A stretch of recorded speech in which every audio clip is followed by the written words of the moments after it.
नमस्कार, capital TV Bihar देख रहे हैं आप और आपके साथ मैं हूं दिव्या। पप्पू यादव को धमकी देना इस शख्स को महंगा पड़ गया। पप्पू यादव को धमकी देने वाला अब गिरफ्तार हो गया है। जी हां, पूर्णिया पुलिस ने उस शख्स को गिरफ्तार कर लिया है। पकड़ा गया जो है आदमी, उसने अपने जुर्म को भी कबूल कर लिया है और जिस मोबाइल और सिम का प्रयोग उसने किया था, उसने धमकी देने के लिए, उसे भी पुलिस ने कब्जे में कर लिया है। पप्पू यादव को धमकी देने वाले का नाम महेश पांडे है। खैर, सबसे पहले इस पूरे मामले पर एसपी क्या कुछ कह रहे हैं पूर्णिया के, आप खुद सुनिए। पहले रहा था कि जो पूर्णिया के सांसद हैं माननीय श्री पप्पू यादव जी को धमकियां मिल रही हैं व्हाट्सएप के द्वारा और अन्य माध्यमों से। तो इसी में जो सूचना इकट्ठा हुई उसमें माननीय सांसद के द्वारा भी एक नंबर बताया गया जिस पे उनको कॉल आया था। ये नंबर दुबई का था, यूएई का रजिस्टर्ड नंबर था, जिसमें जो 971 का कंट्री कोड है 5013387776। इस नंबर से उनको सबसे पहले धमकी आया था और अन्य भी कई नंबरों से उनको लगातार धमकी मिल रही थी। इस संबंध में जानकारी प्राप्त होते ही एक कांड दर्ज किया गया है, इसमें अनुसंधान शुरू किया गया था और आज श्री पप्पू यादव जी का आज आवेदन भी प्राप्त हुआ इसको लेकर। इसमें अनुसंधान चल रहा था। इसमें जानकारी पता चली कि इस मोबाइल में जो इस्तेमाल सिम था इसके थ्रू उनसे धमकी दी गई थी। जो सिम और मोबाइल रिकवर कर लिया गया है। जो व्यक्ति थे ये दिल्ली के रहने वाले महेश पांडे, पिता कृष्ण कुमार पांडे, सेक्टर 4 नई दिल्ली के रहने वाले हैं। ये पूर्व में भी दिल्ली में कई जगह काम कर चुके हैं और कई माननीय लोगों से भी इनके साथ संबंध रहे हैं। इनके कईयों के लिए काम भी किए हैं। साथ ही एम्स और सेना के कैंटीन में भी ये काम कर चुके हैं, जो इनके द्वारा बताया गया है। प्रारंभिक जांच में अभी यही आया है और इस व्यक्ति को गिरफ्तार कर लिया गया है। अभी हम लोग रिपोर्ट प्रस्तुत करेंगे, बाकी रिमांड पे लेने के बाद अन्य पूछताछ की जाएगी। गिरफ्तारी कहाँ हुई है? दिल्ली से की गई गिरफ्तारी। कोई गैंग में शामिल है सर ये?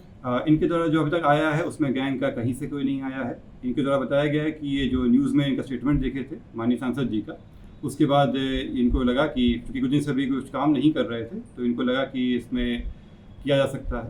इनके भी संबंध कई लोगों से रहे हैं। माननीय सांसद के भी कुछ लोगों के साथ इनके कॉन्टैक्ट रहे हैं इसमें पूर्व में भी। तो अन्य जितने भी एंगल है उस पर हम लोग दिखवा रहे हैं इसमें।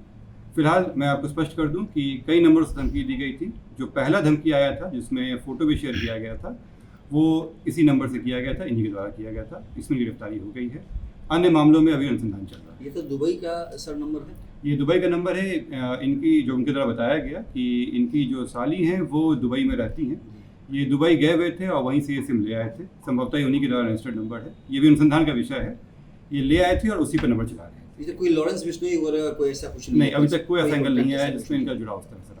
तो डीपी लॉरेंस बिश्नोई का लगा था? नहीं, ये डीपी नहीं लगाए थे, ये उनको फोटो भेजे थे। ये व्हाट्सएप पे पहले उनको मैसेज किए, उसके बाद जब कॉल की तरह नहीं उठाया गया तो ये मैसेज किए थे और फिर जब बात हुई तब धमकी दिया गया था। कितने लोग गिरफ्तार हुए? एक व्यक्ति गिरफ्तार हुए हैं। मैं अभी फिर से कह दूं कि अभी और लोग हैं और नंबर से भी कॉल आया था जिसकी भी जांच चल रही है। आपको बता दें कि पुलिस ने बताया है कि पिछले कई दिनों से सोशल मीडिया के जरिए सांसद पप्पू यादव को लॉरेंस बिश्नोई गैंग की ओर से जान से मारने की धमकी दिए जाने की खबरें प्रसारित हो रही थी। इसके लिए पुलिस ने संज्ञान लेते हुए मामले की जांच की। इस दौरान पता चला कि जिसने पप्पू यादव को धमकी दी उसका नाम महेश पांडे है और वो दिल्ली का रहने वाला है। उसे दिल्ली में हिरासत में लेकर पूछताछ की गई। उसने अपना अपराध तक कबूल कर लिया। उसने अपनी साली के नाम पर दर्ज यूएई के नंबर से लॉरेंस गैंग के नाम पर व्हाट्सएप अकाउंट बनाकर पप्पू यादव को जान से मारने की धमकी दी थी। आपको बता दें कि कुछ समय पहले पप्पू यादव ने लॉरेंस गैंग द्वारा सलमान खान को मिल रही धमकी को लेकर पोस्ट किया था। पोस्ट में उन्होंने लॉरेंस गैंग को चुनौती देते हुए उनके नेटवर्क को 24 घंटे में खत्म करने की बात कही थी। इसके कुछ दिन बाद ही पप्पू यादव को एक कथित कॉल आई जिसे उन्होंने खुद साझा किया था। उसमें लॉरेंस के कथित गुरखों ने पप्पू यादव को कर्म से लेकर कांड करने तक की धमकी दे डाली थी। इस धमकी के बाद उन्होंने खुद के लिए केंद्र सरकार से सुरक्षा बढ़ाने की मांग की थी। पप्पू यादव को फिलहाल वाई श्रेणी की सुरक्षा प्राप्त है, लेकिन अब वो जेड श्रेणी की सिक्योरिटी चाहते हैं। वैसे पप्पू यादव ने 13 अक्टूबर को ट्वीट किया, एक मुजरिम सबको धमका रहा है, कभी मूसेवाला, कभी कर्री सेना के मुखिया और अब एक उद्योगपति राजनेता को मरवा डाला। कानून इजाजत दे तो 24 घंटे में इस लॉरेंस बिश्नोई जैसे 2 टके के अपराधी के पूरे नेटवर्क को खत्म कर दूंगा।